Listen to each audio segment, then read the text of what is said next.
Greetings, everyone, on this auspicious occasion.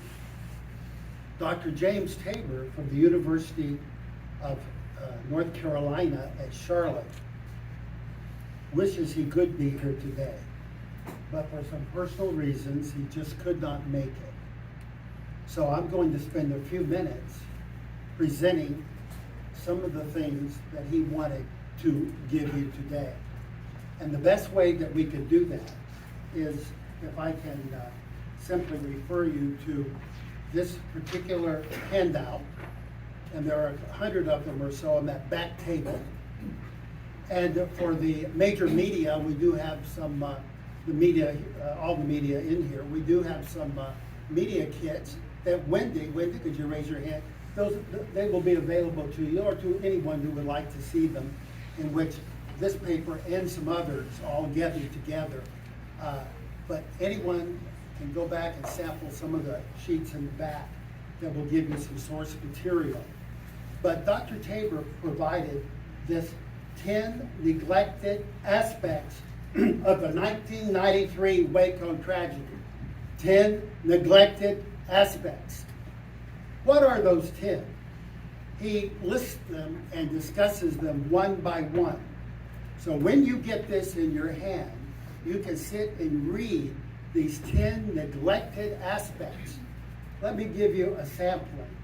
One of them is the raid itself. Why the raid took place, how the raid could have been avoided. He explains that here in number 1. In number 2, the arms. Why did the Branch Davidian Church have weapons? He will explain that in point 2. In point 3, the assault itself, looking at exactly what happened on the 28th. On the 4th one, the community. What is the Branch Davidian community? Dr. Tabor is not a Branch Davidian. I'm not a Branch Davidian, but we recognize it to be a religious community. Here, in this point, Jim will explain exactly what kind of community it was and what it means to be a religious community. What is that? Is that a church? What is that exactly? He goes into that here in point number 4. Then also the 51-day standoff. He discusses that also for you. What happened during the 51-day standoff? Where they were on the telephone every day with the FBI.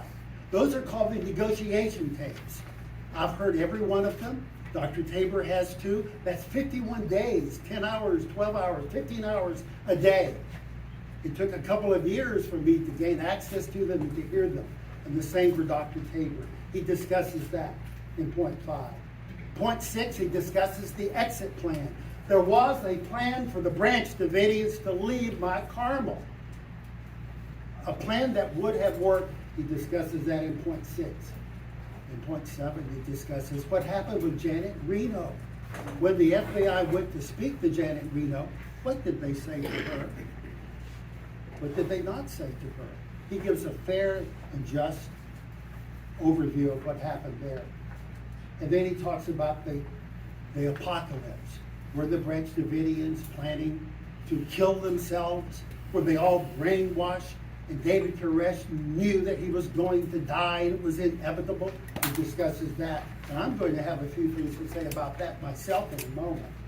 What is the 7 Seals manuscript that David was writing?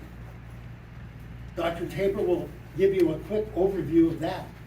What is this promise that David says, we're all coming out. God has shown me I got to write my message.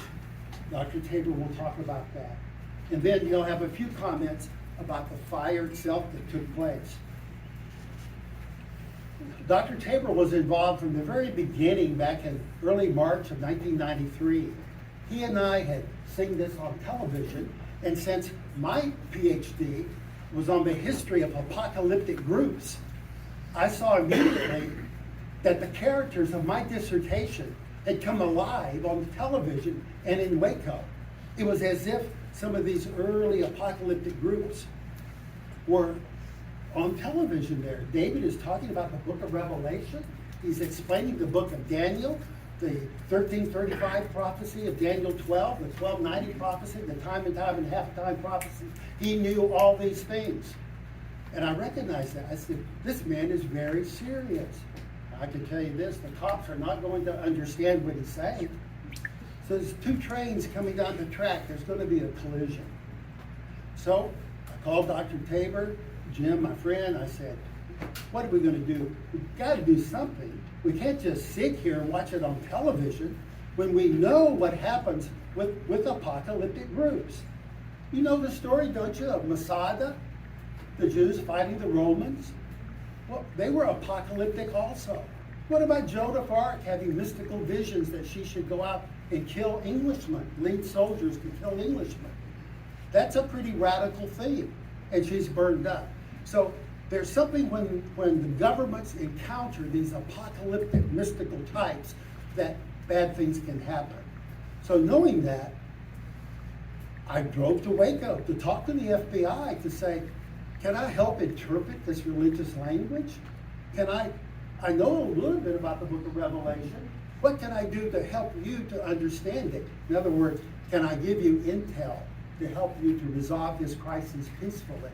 So Dr. Tabor and I worked on that together. We tried our best to contact the FBI, give them this information, but they were just not interested. Now that was the old FBI. They were not interested in hearing the religious interpretations of David. Isn't that right, Dave? Is that right, Dave? They were not interested in that. And they were not interested in taking what I had to say seriously. So we had a real problem there. That was the old FBI. We saw some changes a few years later at Montana with the new FBI under Louis Freeh and Robbie Montgomery and others. Gary Neusner came to an understanding that you have to use sometimes worldview translators to help resolve crises with ideologically motivated groups. And the same with the media at that time. The old media then, they were all into this talk about cults and being brainwashed. They were not interested in hearing about this group really does believe the book of Daniel. They study the book of Revelation more than you get on Sunday school at the Baptist church. God bless the Baptists, but you're not going to have the minister talking about the prophecies of Daniel 12 and how it correlates to the prophecies of the seven seals. You just don't get that. These were students of the seven seals, Bible students. They wanted to learn the Greek, the Hebrew, see what the rabbis say. They're studying this material. That's what you were dealing with. The media, the old media, didn't appreciate that. But now we have the new media. The media that's here today, you have a chance to do something different. Now you have the internet. Now you have these sources. Look at these sources you have. We have right here something really important. We have what David wrote. Right here it is, as the seven seals. He wrote this manuscript. You can find it. This is just one page, but you can find the whole 20-something page thing online. The media can now explore these things. You can actually find the negotiation tapes online.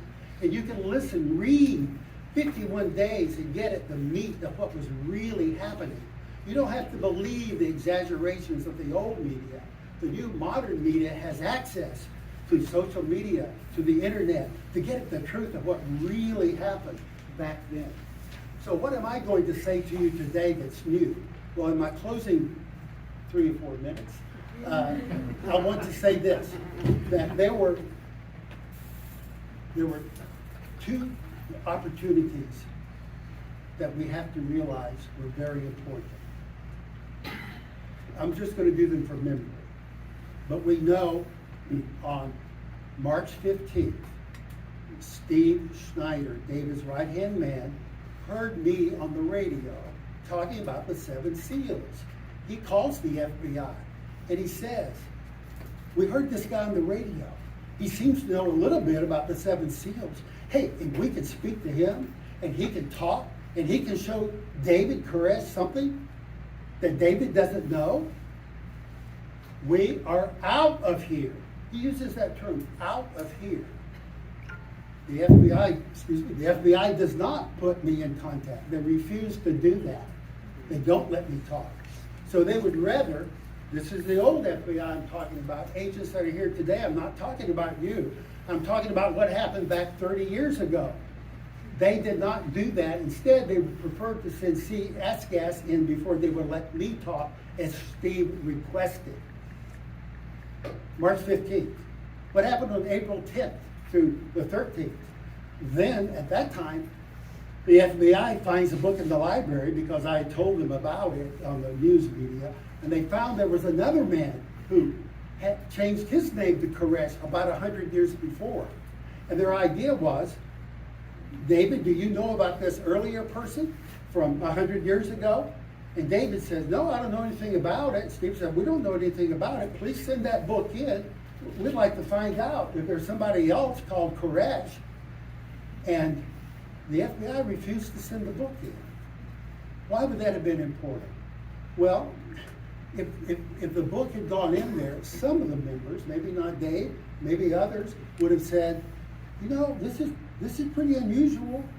David, you didn't plagiarize that, did you? David said, no, I didn't. I know anything about it. But it would have caused some doubt in some members. And maybe a few people would have come out and surrendered and been saved and not died later. So that was a missed opportunity. He would send that book in. The third thing I'll close with is on April 14th. I have the letter for you. It's back there. This is the letter that David Koresh wrote. He signed it. What does it say? It says, we are coming out. We had a waiting period, but God has told us the waiting period is over with. It's over with. We rejoiced. Tabor and I, we thought, this is great. Dick the Guerin, the attorney, other scholars, we were very happy to find out that the waiting period was over. And now David is coming out. He said, I just have to write my message. Write my message to the seven seals, and we all will come out. David will testify. He's an eyewitness, and he's going to speak now. And he will testify to all these things that he saw. The Branch Davidians were going to surrender. They were coming out. The letter of April 14th says that manuscript will be given to his attorney and to Phil Arnold and Jim Tabor. And the FBI said, the old FBI said, oh yeah, we can wait. But they didn't. They did not wait. It's a sad thing. So why did the FBI not understand? Why did the media not understand? Because religious language is the language that the Branch Davidians were speaking. If they were Russian terrorists, then they would have brought in a Russian translator. They needed to bring in worldview translators to explain what the Branch Davidians were teaching. Some of you are English majors. I know some of you journalists in here. If you're reading Edgar Allan Poe and the Raven says nevermore, nevermore, you've got to understand, what does that mean in the context of that literature, right?